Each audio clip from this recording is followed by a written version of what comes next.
नमस्कार। अगर आप स्टेट बैंक ऑफ इंडिया या किसी भी पब्लिक सेक्टर बैंक में प्रमोशन के बारे में जानना चाहते हैं कि क्लरिकल से ऑफिसर कैडर में कैसे प्रमोशन होता है, तो ये वीडियो आपके लिए। प्लीज़ इसे देखिए और आपको पता लग जाएगा कि कैसे प्रमोशन होता है और कैसी उसकी तैयारी कर सकते हैं हम आगे जाके। देखिए, promotion state bank of India जैसे बैंक में काफ़ी ईजी है और अच्छे तरीके से इसको टेक केयर किया जाता है। एचआर का डिपार्टमेंट इसका काफ़ी ख्याल रखता है। काफ़ी अच्छी पॉलिसी है इसकी। नोटिफिकेशन जनरली हमारा जो है क्लरिकल टू ऑफिसर कैडर का, वो आ जाता है अपने नवंबर या दिसंबर के महीने में हर साल। इस बार नवंबर के महीने में आया था और एक स्ट्रीमलाइन प्रोसेस है जी कि नवंबर दिसंबर में अपना नोटिफिकेशन आता है और जनवरी या फरवरी के मंथ में आपका रिटन पेपर होता है। आजकल टीसीएस लेता है इसका पेपर। आयन डिजिटल जो सेंटर्स होते हैं किसी भी सिटी में, वहाँ पर ये पेपर हो जाता है। थर्ड थिंग है अपनी इंटरव्यू की। तो इंटरव्यू जो है वो आपका जो भी लोकल हेड ऑफिस होता है स्टेट बैंक ऑफ इंडिया का, वहाँ पर होते हैं फरवरी या मार्च के महीने में। जनरली पैनल में 3 से 4 बंदे बैठे होते हैं। फोर पीपल, जनरली 4 बंदे होते हैं। तो वो इंटरव्यू लेते हैं। इंटरव्यू काफ़ी सिंपल होता है। बैंकिंग से रिलेटेड ही क्वेश्चंस होते हैं। पर्सनैलिटी, एक जनरल एक आइडिया लेते हैं। तो काफ़ी सिंपल है इंटरव्यू भी। देखिए, जो इसका रिज़ल्ट है वो आपको अब अप्रैल मंथ में मिल जाएगा। अप्रैल में आपका प्रमोशन ईयर माना जाता है। प्रमोशन ईयर हर साल क्रिएट होता है। ठीक है।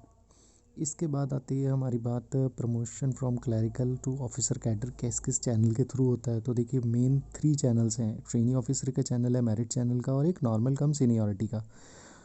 फर्स्ट थिंग आते हैं ट्रेनी ऑफिसर का। ट्रेनी ऑफिसर का जो चैनल है वो सबसे फास्टेस्ट चैनल होता है और सबसे ल्यूक्रेटिव होता है, क्योंकि इसमें 2 साल का प्रोबेशन पीरियड होता है, जो आपका ट्रेनिंग का पीरियड होता है, जिसमें आप 4 ब्रांचों में, अलग अलग 4 ब्रांचेस में आपकी पोस्टिंग होती है। अगर 75% मार्क्स से ज़्यादा आप स्कोर कर लेते हैं और अब नई गाइडलाइंस के अकॉर्डिंग 10% के जो बंदे होते हैं उनको, उसमें अगर आप आते हो मेरिट में, तो आप डायरेक्टली स्केल 2 बन सकते हो। 70% जो होती है कट ऑफ है SC ST कैटेगरी के लिए। तो काफ़ी अच्छी अपॉर्चुनिटी होती है। एंड वन मोर थिंग कि आपको सीधे 4 इंक्रीमेंट्स एक्स्ट्रा मिलते हैं। JIB और CAIB के 2 इंक्रीमेंट और ये 4 इंक्रीमेंट, तो ओवरऑल आपके 6 इंक्रीमेंट लग जाते हैं स्केल 1 की सैलरी में। तो काफ़ी अच्छा होता है चैनल ये वाला और मोस्ट सॉर्ट आउट है। देखिए, सबसे फास्टेस्ट होता है। 3 साल के अंदर इसमें 3 साल में आप एलिजिबल हो सकते हो। JIB CIB आपने अगर कर रखी है।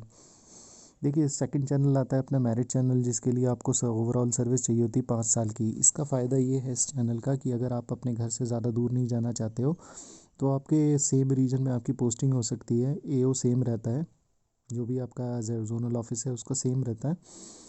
तो काफ़ी बेनिफिशियल होता है। वन मोर थिंग, इसमें एक इम्पॉर्टेंट चीज़ ये है कि आपको एडवांसेस में काम नहीं करना पड़ता है। लोन्स वगैरह की सीट आपको हैंडल नहीं करनी पड़ती। जनरली एक अकाउंटेंट या ऑपरेशंस की सीट मिलती है। थर्ड अपना चैनल आता है नॉर्मल कम सीनियरिटी चैनल। तो जैसा कि नाम कहता है, बट इसमें सबसे कम कैंडिडेट्स अप्लाई करते हैं, बिकॉज जिनका सिलेक्शन होना होता है वो ऊपर के 2 चैनल्स में पहले ही सेलेक्ट हो चुके होते हैं। नॉर्मल कम सीनियरिटी में जनरली वो लोग आते हैं जो जो थक चुके होते हैं जनरली क्लरिकल कैडर से, and they want to just move on to the next cadre. क्योंकि जनरली आपके 4 अटैम्प्ट्स होते हैं ट्रेनी ऑफिसर के, मेरिट के 4, तो 8 अटैम्प्ट्स में तो ऑब्वियसली हो ही जाता है आपका। तो they are more than enough, उससे ज़्यादा की ज़रूरत नहीं पड़ती किसी को। नॉर्मल कम सीनियरिटी में आपको 8 साल की सर्विस चाहिए होती है। सेम कंडीशन है, आपको ज़्यादा दूर नहीं मिलती पोस्ट ट्रांसफ़र। हाँ, जो ट्रेनी ऑफिसर है उसके बारे में एक बार और क्लियर करता हूँ कि इसमें आपको 4 ब्रांचेस की पोस्टिंग मिलेगी, जिसमें 2 साल आपको बाहर रहना पड़ेगा अपने रीजन से, अपनी सिटी से। और जैसे कोविड का टाइम चल रहा है, तो ऑब्वियसली ज़्यादा दूर की पोस्टिंग मिल नहीं रही है, ना मिलेगी किसी को अभी, जब तक ये कोविड-19 की सिचुएशन रहती है। तो बट ओवरऑल सबसे ज़्यादा लिक्रेटिव चैनल अपना ट्रेनी ऑफिसर चैनल ही रहता है। नेक्स्ट आते हैं हम, लेंथ ऑफ सर्विस कितनी चाहिए होती है। अगर आप SBI में क्लरिकल में ज्वाइन कर रहे हैं जैसे जूनियर एसोसिएट, तो ऑब्वियसली यू वुड आस्क कि क्या क्या हम लोग क्या क्या आपके पास ऑप्शंस हैं प्रमोशन के लिए। तो CIB अगर आप कर लेते हो तो जल्दी हो जाती है आपकी। जीआईबी कर रखी है तो सिर्फ 3 साल की सर्विस चाहिए होती है, जो मैंने आपको पहले भी बताया था। 5 साल की सर्विस चाहिए तकरीबन मेरिट चैनल के लिए। कुछ रिलैक्सेशन भी है SC ST के लिए, तो I am not going to go into the depth. ठीक है, चलो। देखिए इसके लिए यही हम कर सकते हैं कि देखिए पहली चीज़ तो है रोल बेस्ड सर्टिफिकेशंस होते हैं कुछ। अगर आप रोल बेस्ड सर्टिफिकेशन अपने कंप्लीट कर लेते हो, अगर आप रोल बेस्ड सर्टिफिकेशंस अपने होते हैं, जो भी आपका रोल है एज एन जूनियर एसोसिएट और सीनियर एसोसिएट, तो आप कंप्लीट कर लेते हो तो उसके मार्क्स लग जाते हैं आपके। सेकंड थिंग, अपने जो 75 लेसन्स हैं उनके 5 मार्क्स लगते हैं TO चैनल में, तो वो भी आप कंप्लीट कर सकते हो। थोड़ी नॉलेज भी हो जाती है। नॉलेज तो वैसे क्या डेवलप होती है, सबके आंसर कीज़ अवेलेबल है जो लेसन्स हैं, तो they are not hard to do. Second thing ये है कि आपके पास MBA या CA की डिग्री है तो आपको एडिशनल मार्क्स उसके भी मिल जाएंगे प्रमोशन में। ठीक है, तो अगर है तो भी ठीक है, नहीं है तो भी ठीक है, कोई प्रॉब्लम नहीं है। आई डोंट सी कि कोई डिफ़िकल्टी आती है, किसी को कुछ नहीं आती है। ठीक है, और थोड़ा बहुत अपने को बैंकिंग सेक्टर के बारे में अवेयर रखिए कि बैंकिंग में क्या हो रहा है, इकॉनमी में क्या हो रहा है, कोई डिसीज़न आ रहा है इकॉनमिक का, GST का आया, क्यों आया। ओवरऑल डेप्थ में कोई नहीं नॉलेज चाहता है, जस्ट ओवरऑल नॉलेज चाहिए होती है, जनरल नॉलेज। ठीक है, बैंकिंग के बारे में आपको इतने 3-4 साल की सर्विस में काफ़ी कुछ पता चल जाता है, तो उसकी इतनी ज़्यादा इम्पोर्टेंस नहीं होती है, वो जनरली सब गैदर कर ही लेते हैं। देखिए चांसेस काफ़ी कुछ मिलते हैं, काफ़ी आपको मिलेंगे, तो आपको कभी भी डिसअपॉइंट होने की ज़रूरत नहीं कि इस साल मेरा एंड नहीं हुआ। जनरली एक ओवरऑल अगर आप स्टडी करके देखोगे तो हर साल जो प्रमोशंस हैं वो ऑड एंड इवन नंबर्स में होती है। जैसे जैसे आपका इवन नंबर आया है 2020 2022, तो इनमें ऑब्वियसली जो वैकेंसीज़ होती हैं इंटरनल वाली वो हाई होती है, और जो ऑड वाले ईयर्स होते हैं उसमें एक्सटर्नल ज़्यादा होती हैं। जैसे आपका प्रमोशन PO से आपके ज़्यादा बंदे लिए जाएंगे, या जो एसोसिएट्स वगैरह हैं वो ऑड ईयर्स में ज़्यादा लिए जाते हैं। तो प्रमोशन की एक्सरसाइज ऐसे ही चलती है, उसको बैलेंसिंग करने की कोशिश करता है बैंक कि इंटरनल और एक्सटर्नल जो प्रमोशंस हैं या कैडर अपना मैनेजमेंट है वो बराबर है। ठीक है, देखिए स्ट्रेटजी हमारी यही रहेगी कि हम रेगुलरली थोड़ी बहुत तैयारी करते रहें, बट ऐसा भी कुछ नहीं है कि इसके लिए बहुत ज़्यादा टाइम आपको डेडिकेट करने की ज़रूरत है। आप सब कुछ कर सकते हो। देखो पहली चीज़ ये है कि JIB CIB अपना कंप्लीट कर लेना चाहिए, क्योंकि इससे आपको देखो दो चीज़ों का फ़ायदा होता है। क्लैरिकल कैडर में आपको 3 इंक्रीमेंट्स मिल जाते हैं, और जब आप ऑफिसर कैडर में आते हैं तो ऑब्वियसली आपको दो एडिशनल मिल जाते हैं आपको इंक्रीमेंट्स। तो दो एडिशनल इंक्रीमेंट्स काफ़ी मैटर करते हैं आफ्टर 11th बाईपार्टाइट सेटलमेंट। तो ऑब्वियसली यू वुड नो कि स्केल चेंज हो जाती है, तो काफ़ी फ़र्क पड़ता है। देखिए अगर आपके पास कोई डिग्री है तो आप डिग्री को गैदर करने की कोशिश कीजिए। अगर आपने बीच में छोड़ रखी है तो प्लीज़ उससे कंप्लीट करने की कोशिश कीजिए। मैंडेटरी लेसन्स ठीक रहते हैं, अगर आप थोड़ा बहुत स्टडी कर लेते हो then you can solve little bit more questions in your written examination, तो वो भी आपको हेल्प करते हैं। जोन ऑफ सिलेक्शन में आ जाते हो आप। ठीक है, तो मैंडेटरी लर्निंग जो भी है वो काफ़ी इजी होती है, वो कंप्लीट कर लेना चाहिए। कुछ लोग वो भी नहीं कंप्लीट करते हैं, तो दैट इज़ क्वाइट डिसअपॉइंटिंग। देखिए वो करने में कोई डिफ़िकल्ट टास्क नहीं होता, बस आपको आंसर देख के जो नहीं है आंसर फिलअप करने हैं, तो इतना ज़्यादा डिफ़िकल्ट नहीं होता। अगर आपका पेपर नहीं भी हो पाता है किसी वजह से, तो उसके लिए भी घबराने की ज़रूरत नहीं, क्योंकि आपको चांसेस काफ़ी सारे मिलने वाले हैं। देखिए ये पेपर का स्ट्रक्चर है जो भी हमें पता लगा है।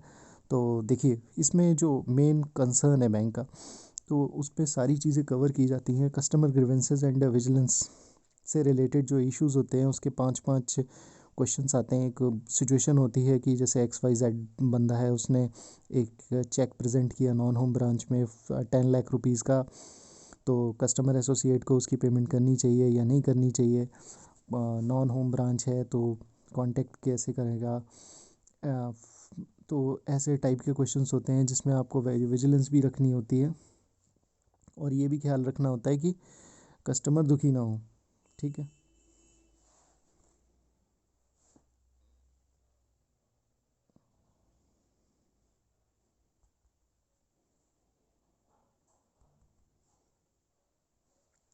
देखिए फिर सेकंड हमारा टॉपिक आता है प्रोडक्ट्स एंड सर्विसेज के बारे में। प्रोडक्ट्स एंड सर्विसेज के बारे में मैं ये कह सकता हूँ कि प्रोडक्ट्स एंड सर्विसेज जो होती हैं उसमें देखिए मेन आइडिया ये है कि बैंक के प्रोडक्ट्स क्या हैं। Home loan car loan simple से एक ही प्रोडक्ट्स होते हैं।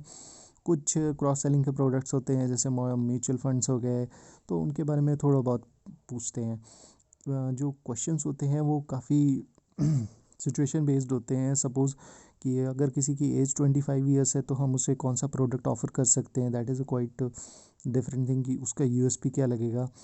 अगर किसी और बैंक ने कोई एप्लीकेशन लॉन्च की है, that is quite famous bank और इंस्टीट्यूशन, तो वो भी क्वेश्चन आ सकते हैं। तो इतना इतना इम्पोर्टेंस नहीं होती, बिकॉज क्योंकि उसके एक दो क्वेश्चंस होते हैं वो आपके गलत हो जाते हैं या कुछ के तुक्के मार के ठीक भी हो जाते हैं, तो वो बैलेंसिंग हो जाती है। तीसरा पॉइंट आता है अपना सीबीएस का। सीबीएस का मतलब है कोर बैंकिंग सॉल्यूशन। तो जैसा भी इंटरनल सिस्टम है बैंक का, बैंकिंग ऑपरेशन जिस सिस्टम में होते हैं उसके बारे में होता है। ठीक है। सेकेंड चीज़ है अपनी आईटी सिक्योरिटी। आईटी सिक्योरिटी तो ऑब्वियसली एक क्रिटिकल फैक्टर है कि आईटी सिक्योरिटी आपको पता होनी चाहिए कि आईटी सिक्योरिटी के कौन कौन से फीचर्स होते हैं।